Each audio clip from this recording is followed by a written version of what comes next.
Hello बच्चों। आज मैं आपको कक्षा 8वीं जिसका विषय है गणित, इसकी वर्कशीट नंबर 4 समझाऊंगी, जिसकी डेट है मेरे पास 26 जुलाई 2020 का। आज की वर्कशीट में भी हम ज्यामिति संरचनाओं का परिचय भाग 2 देखेंगे। भाग 1 हमने अपनी पिछली वर्कशीट में किया था, आज हम भाग 2 करेंगे। ठीक है, देखो आज हम त्रिभुज और चतुर्भुज के बारे में जानने वाले हैं। त्रिभुज आपको पता ही है, एक वो आकृति होती है जिसमें 3 भुजाएं और 3 कोण होते हैं, है ना। आज हम क्या करेंगे, उसके प्रकार के बारे में जानेंगे कि वो कितने प्रकार के होते हैं। तो देखो आप त्रिभुज को ना दो आधार पे बांट सकते हो, भुजाओं के आधार पे और कोणों के आधार पे। भुजाओं के आधार पे भी 3 तरीके के त्रिभुज होते हैं और कोणों के आधार पे भी 3 तरीके के ही त्रिभुज होते हैं। चलिए देखते हैं। देखो भुजाओं के आधार पे 3 तरीके के त्रिभुज कौन कौन से होते हैं। एक होता है समबाहु त्रिभुज, एक होता है समद्विबाहु त्रिभुज और एक होता है विषमबाहु त्रिभुज। अब ये कौन कौन से त्रिभुज होते हैं और हम एक त्रिभुज को देख के कैसे पता लगा सकते हैं कि ये समबाहु त्रिभुज है, समद्विबाहु त्रिभुज है या फिर विषम त्रिभुज है। तो देखो जिस भी त्रिभुज की तीनों भुजाएं बराबर हो ना, उनके तीनों सेमी बराबर हो, तो आप समझ लेना वो समबाहु त्रिभुज है। ठीक है, और जिस भी त्रिभुज की सिर्फ 2 ही भुजाएं बराबर हो, फिर चाहे वो कोई सी भी 2 भुजा हो, ठीक है, तो वो कौन सा त्रिभुज कहलाएगा, समद्विबाहु त्रिभुज कहलाएगा। और जिस भी त्रिभुज की तीनों भुजाएं अलग अलग होती हैं, उन तीनों का माप ही अलग अलग होता है, वो कौन सा त्रिभुज कहलाता है, वो कहलाता है विषमबाहु त्रिभुज। ठीक है, तो भुजाओं के आधार पे आपको समझ में आ गया। अब आते हैं हम कोणों के आधार पर। कोणों के आधार पे भी 3 ही तरीके के होते हैं, न्यून कोण त्रिभुज, समकोण त्रिभुज और अधिक कोण त्रिभुज। तो देखो जब आपको ये तो पता ही है कि एक त्रिभुज में 3 कोण होते हैं, अगर उसके तीनों ही कोण 90 डिग्री से कम है, तीनों कोणों की बात कर रही हूं मैं, अगर उसके तीनों कोण 90 डिग्री से कम है तो वो न्यून कोण त्रिभुज कहलाता है। ठीक है, अब वो 90 डिग्री से कम कितने भी हो सकते हैं तीनों कोण। ठीक है, लेकिन अगर किसी भी त्रिभुज में एक कोण 90 डिग्री का है, एक की बात कर रही हूँ, 2 की नहीं बात कर रही, 3 की नहीं बात कर रही, सिर्फ एक ही कोण 90 डिग्री का है, तो वो कौन सा त्रिभुज कहलाएगा, वो समकोण त्रिभुज कहलाता है। ठीक है, तीसरा है हमारे पास अधिक कोण त्रिभुज। अब अगर किसी त्रिभुज में एक कोण 90 डिग्री से ज्यादा है, कोई भी एक कोण, बाकी के दो तो 90 से कम ही होंगे, पर कोई भी एक कोण 90 डिग्री से अगर ज्यादा है, तो वो त्रिभुज कौन सा त्रिभुज कहलाता है, हमारे पास अधिक कोण त्रिभुज कहलाता है। ठीक है, तो कोणों के आधार पर और भुजाओं के आधार पर त्रिभुज आपको पता चल रहा है कितने प्रकार के होते हैं। चलिए अब हम यहाँ पर जानते हैं। देखो एक त्रिभुज यहाँ पर इन्होंने हमें बना के दिया और हमसे कह रहे हैं यहाँ त्रिभुज का नाम, हम त्रिभुज का नाम अपने अनुसार रख सकते हैं। तो कुछ भी नाम रख सकते हैं हम, ABC, PQR, XYZ, LMN, जैसे इन्होंने KLM रख दिया, कुछ भी रख सकते हैं। ठीक है, इन्होंने उदाहरण के लिए इसका नाम KLM लिख दिया। अब इसका नाम अगर हम लिखना चाहे तो हम कैसे कैसे लिख सकते हैं। KLM, त्रिभुज KLM, त्रिभुज LMK, त्रिभुज MKL, त्रिभुज MLK, त्रिभुज KML, त्रिभुज KLKM। तो किसी भी तरीके से आप लिख सकते हो, हर तरीके से यही त्रिभुज का नाम है, यही त्रिभुज है वो। ठीक है, अब आपसे कह रहा है अतः सभी त्रिभुज समान है, इन त्रिभुज के कोणों और भुजाओं के नाम लिखें। अब आपको इन त्रिभुज के कोणों और भुजाओं के नाम खुद लिखने हैं। ठीक है, तो चलिए मैं यहाँ पर लिख देती हूँ, फिर आप देख लीजिएगा और आप खुद ही लिखिएगा, पहले आप समझ लीजिए फिर आप लिख लीजिएगा। ठीक है, तो हम क्या करते हैं, भुजाओं के नाम तो यहीं पर ही लिख देते हैं, यहीं आ जाएंगे। 3 भुजाएं होती है ना, तो कौन कौन सी भुजाएं, एक KL लिख देते हैं, एक KM लिख देते हैं और एक LM लिख देते हैं। आप आगे पीछे भी कर सकते हो इन्हें। ठीक है, अब बात आती है कोणों के नाम। तो 3 कोण है इसमें, एक कोण ये रहा, एक कोण ये रहा, एक कोण ये रहा। तो मैं यहाँ पर लिख रही हूँ कोणों के नाम।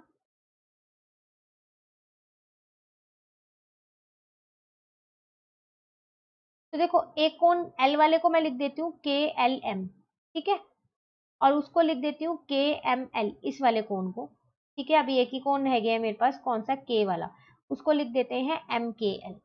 फिर वही आप इन्हें आगे पीछे करके लिख सकते हो। तो कोनों के नाम और भुजाओं के नाम आपको लिखने आ गए एक त्रिभुज के। चलिए अब त्रिभुज पे ही कुछ क्वेश्चन हमें यहाँ दे रखे हैं, पहले वो देख लेते हैं, फिर चतुर्भुज के बारे में जानेंगे। देखिए यहाँ पर कह रहा है अपने उत्तर की पुष्टि कीजिए। पहला प्रश्न आपसे कह रहा है क्या किसी त्रिभुज में 2 समकोण हो सकते हैं।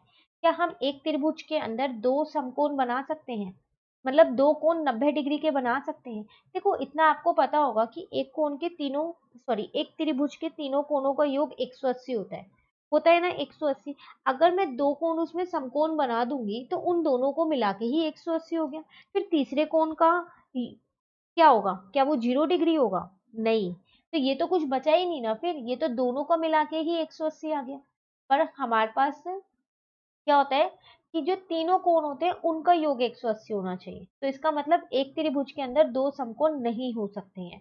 ठीक है, और हम लिखेंगे कैसे? नहीं, किसी त्रिभुज में दो समकोण नहीं हो सकते, क्योंकि त्रिभुज के तीनों कोणों का योग कितना होता है? 180। ठीक है, चलिए अगला देखते हैं। क्या त्रिभुज के प्रत्येक कोण 60 से कम हो सकते हैं? आप कह रहे हैं त्रिभुज में जो तीन कोण होते हैं, क्या तीनों कोण 60-60 डिग्री से कम हो सकते हैं?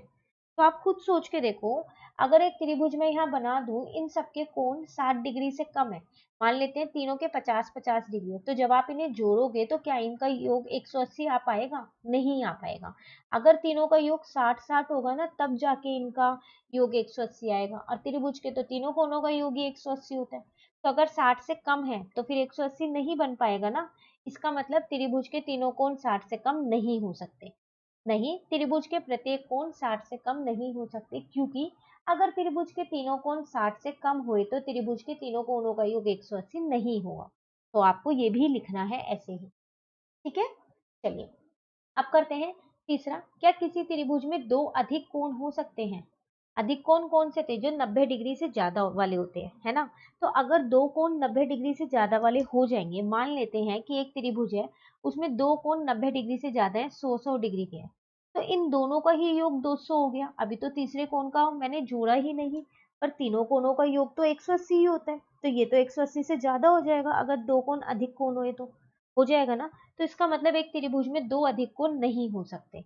तो ये भी मैंने यहाँ लिख दिया, नहीं, किसी भी त्रिभुज में दो अधिक कोण नहीं हो सकते। अगर त्रिभुज में दो अधिक कोण हुए तो त्रिभुज के तीनों कोणों का योग 180 नहीं होगा। ठीक है, चलिए अब अगला देखते हैं। अगले में आपसे यहाँ कह रहा है, एक त्रिभुज बनाइए और उसकी मध्य का दिखाइए। कोई भी एक त्रिभुज बनाना है और मध्य का दिखानी है। तो देखो मैंने यहाँ एक त्रिभुज बना दिया एबीसी और उसकी मध्य का एडी दिखा दी। एडी त्रिभुज में मध्य का है। ठीक है, आप चाहो तो इसकी मध्य का ये भी दिखा सकते हो, यहाँ पर आप नाम दे देना ई, बीई दिखा सकते हो। आप चाहो तो इसकी मध्य का ये भी दिखा सकते हो, सीएफ। कोई सी भी एक मध्य का दिखा देना आप त्रिभुज में। ठीक है, मध्य का होती क्या है? जो भुजा को बराबर भागों में बांट देती है। अब जो बीसी है वो बराबर भागों में बट गया, ये दोनों बराबर हो गए। ठीक है, चलिए उसके बाद आपसे कह रहा है, एक त्रिभुज में कितनी मध्यकाएं होती हैं? तो ये तो हमने यही कर लिया ना, एक त्रिभुज में सिर्फ तीन ही मध्यका बन सकती हैं, तीन से ज्यादा नहीं बन सकती मध्यका। तो एक त्रिभुज में तीन मध्यका होती। क्लियर? त्रिभुज का पूरा कंसेप्ट क्लियर हो गया। चलिए अब चतुर्भुज पे आते हैं। चतुर्भुज में हमसे यहाँ पर क्या कह रहा है वो भी देख लेते हैं। कह रहा है दिए गए चतुर्भुज का नाम लिखिए। तो नाम लिख देते हैं, चतुर्भुज ए बी सी डी, यही है ना इसका नाम। ठीक है, और किन तरीके से लिख सकते हैं? कई सारे तरीके से लिख सकते हैं हम। ठीक है, जैसे बी सी डी ए ऐसे भी लिख सकते हो आप। तो नाम लिखना था तो मैंने एक ही तरीके से यहाँ लिख दिया। सभी भुजाएं लिखिए। तो ए बी इसकी एक भुजा है, बी सी इसकी एक भुजा है, सी डी इसकी एक भुजा है और डी ए इसकी एक भुजा है। ठीक है, सभी कोण लिखिए। अगर ये वाले कोण की बात करूं तो ये डी ए बी है। अगर इस वाले कोण की बात करूं तो ये ए बी सी है। अगर इस वाले कोण की बात करूं तो ये बी सी डी है।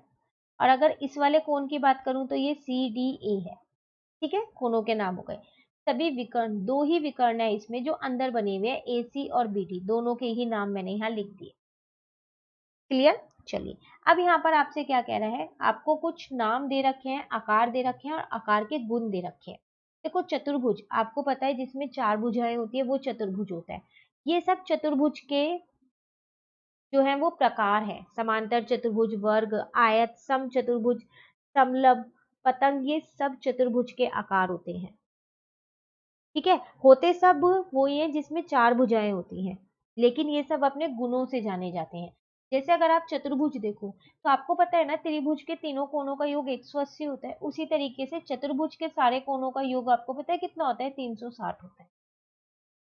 ठीक है, समांतर चतुर्भुज क्या होता है? समांतर चतुर्भुज वो होता है जिसके आमने सामने वाली भुजाएं ना समांतर भी होती है और बराबर भी होती है। जैसे ये दोनों बराबर होंगे और ये दोनों बराबर होंगे, और इसके आमने सामने वाले कोण भी बराबर होते हैं। जैसे ये दोनों बराबर होंगे और ये दोनों बराबर होंगे। ठीक है, फिर वर्ग क्या होता है, वर्ग आप सभी को पता है, एक ये वो भुजा होती है जिसकी सारी, सॉरी ये वो आकृति होती है जिसकी सारी भुजाएं जो है वो बराबर होती है ना। और आपको पता है इसका जो हर एक कोण है वो हमेशा 90 डिग्री होता है, हर एक कोण 90 डिग्री का होता है। इसकी आमने सामने वाली भुजाएं भी क्या होती है, समांतर होती है। ठीक है, जो जो समांतर चतुर्भुज के गुण है ना वो सारे गुण वर्ग में भी होते हैं। और उसके अलावा भी होते हैं कि इसका हर एक कोण 90 डिग्री का होता है और इसकी सारी भुजाएं बराबर होती है। और उसके जो विकर्ण होते हैं ना, ये भी इसके बराबर होते हैं विकर्ण, इनकी लंबाई भी बराबर होती है। ठीक है, उसके बाद बात आती है आयत की। आयत क्या होता है, जिसकी आमने सामने वाली भुजाएं बराबर और समांतर होती हैं। ठीक है, और इसका भी हर एक कोण जो है वो 90 डिग्री का होता है। ठीक है ना। और इसके जो विकर्ण होते हैं, इसमें लिखा नहीं है, मैं आपको बता देती हूँ, इसके जो विकर्ण होते हैं उसकी जो लंबाई होती है दोनों की बराबर होती है। मतलब अगर मैं इसमें दो विकर्ण बना लूं तो मेरा AC नाम दे दूं, अगर AC इसको और इसको नाम दे दूं BD, तो AC और BD जो है ना वो मेरे बराबर होते हैं। ये आयत में एक गुण होता है और यही गुण वर्ग में होता है, क्योंकि वर्ग में आयत, समांतर चतुर्भुज और समलंब इन तीनों के गुण मिले होते हैं और आयत में समांतर चतुर्भुज के गुण मिले होते हैं। ठीक है, चलिए अब कुछ क्वेश्चंस दिए हैं, कहता है आओ जाने, सम चतुर्भुज, समलंब चतुर्भुज और पतंग की आकृति बनाइए और माप ज्ञात कीजिए। देखो आपको इन तीनों की एक एक आकृति बनानी है। ठीक है, उसके बाद उनकी प्रत्येक भुजा माप के लिखनी है, प्रत्येक विकर्ण माप के लिखने हैं और प्रत्येक कोण माप के लिखने हैं। ठीक है, अब आगे क्या करना है, फिर अपने अवलोकन के आधार पर उपयुक्त आकृतियों के गुणधर्म लिखें और इनकी चर्चा अपने अध्यापक से करें। जैसे इनके गुण लिखे हुए हैं ना, फिर आपको क्या करना है, इन तीनों के गुण लिखने हैं और अपने अध्यापक से क्या करना है, इनकी चर्चा करनी है। मतलब उनसे ही आप पूछ सकते हो, उनसे तो पूछ लीजिए, आपको आते हैं तो बहुत अच्छी बात है। ठीक है, आप करेंगे कैसे इस क्वेश्चन को वो देखिए कॉपी में आप। तो आप क्या करो, पहले यहाँ पर मैंने यहाँ समचतुर्भुज देखो आकृति बना रखी है और उसके जो गुण है वो भी लिख रखे हैं। लेकिन आपको ऐसे नहीं करना, आपको क्या करना है, यहाँ पर पहले आप आकृति बनाइएगा। ठीक है, उसके बाद इसकी भुजाएं नापिएगा, क्योंकि आपको ये भी लिखना है प्रत्येक भुजा, प्रत्येक विकर्ण और प्रत्येक कोण। तो पहला काम है आपका, आपको आकृति बनानी है। ठीक है, उसके बाद आपको क्या करना है, आकृति बनाने के बाद यहाँ पर लिखना प्रत्येक भुजा, मापते रहना और यहाँ पर लिखते रहना। इनमें जैसे मैंने यहाँ नाम दे रखा है ABBCCD, तो जो जो आपकी आती रहे, AB जितनी आए वो लिख देना, BCCD सब लिख देना। ठीक है, यहाँ पर लिख देना। फिर यहाँ पर लिखना है ऐसे ही प्रत्येक विकर्ण, तो दो विकर्ण होंगे उसके अंदर, दोनों विकर्ण को मापना, AC को और BD को, और लिख देना। ठीक है, फिर आपके पास आएगा प्रत्येक कोण। कोण आपको क्या करने हैं, किससे, D से मापने हैं। कोणों को मापना, कोण A कितना है, कोण B कितना है, C कितना है और D कितना है, सबको मापना और यहाँ पर लिख देना। ठीक है, लिखने के बाद क्या करना, जो ये इसके गुण है फिर यहाँ से लिखना। समचतुर्भुज की सारी भुजाएं जो है वो हमेशा बराबर होती हैं, तो जितनी आपकी यहाँ पर AB आएगी उतनी ही BC, उतनी ही CD, उतनी ही DA आएगी। ठीक है, इसके जो सम्मुख भुजाएं हैं वो समांतर भी होती हैं और समान भी होती हैं। ठीक है ना, विकर्ण जो है वो एक दूसरे को समद्वि भाजित करते हैं, मतलब कि यहाँ 90 डिग्री का कोण बनाते हैं। और एक, सॉरी, समद्वि भाजित मतलब बराबर भागों में बांटते हैं उसे। और साथ साथ ये क्या करते हैं, इस पे लंबवत होते हैं, मतलब कि 90 डिग्री का कोण बनाते हैं। तो आपको समझ में आ गया कैसे करना है। पहले समचतुर्भुज लिखना है, हेडिंग डालनी है, आकृति बनानी है, उनके उसकी भुजा, कोण और विकर्ण माप के लिखने हैं और उसके बाद ये गुण लिखने हैं। ठीक है, उसी तरीके से आपको पतंग का करना है। पहले फिर पतंग लिखना है, पतंग की आकृति बनानी है, फिर यही तीन, ये वाली ये तीन चीजें आप यहाँ पर लिखोगे, प्रत्येक भुजा, प्रत्येक विकर्ण, प्रत्येक कोण, और उसके बाद आप क्या करोगे, उसके गुण लिख दोगे। ठीक है, इसके जो आसन कोण होते हैं, आसन भुजाएं होती हैं, वो बराबर होती हैं। और सम्मुख कोणों का एक युग्म बराबर होता है, दोनों नहीं होते, कोई सा भी एक बराबर होता है। और विकर्ण जो है वो एक दूसरे पे लंबवत होते हैं, जैसे किसमें होते थे, इसमें होते थे, समचतुर्भुज में। ठीक है, और लंबा विकर्ण जो है वो छोटे विकर्ण पे समद्वि भाजित होता है, मतलब उसे बांट, बराबर भागों में काटता हुआ जाता है। क्लियर है, आपको समझ में आ गया कैसे लिखना है। कॉपी के अंदर हेडिंग डालनी है, आकृति बनानी है, माप के लिखना है, फिर गुण लिखना है। एक लास्ट रह गया है समलंब, उसमें आपको क्या करना है, सेम वही हेडिंग डालनी है, आकृति बनानी है, फिर ये सारी चीजें लिखोगे, प्रत्येक भुजा उसकी कितनी है, प्रत्येक विकर्ण कितने हैं, प्रत्येक कोण कितने हैं, माप के लिखोगे और उसके बाद उसके गुण लिख दोगे।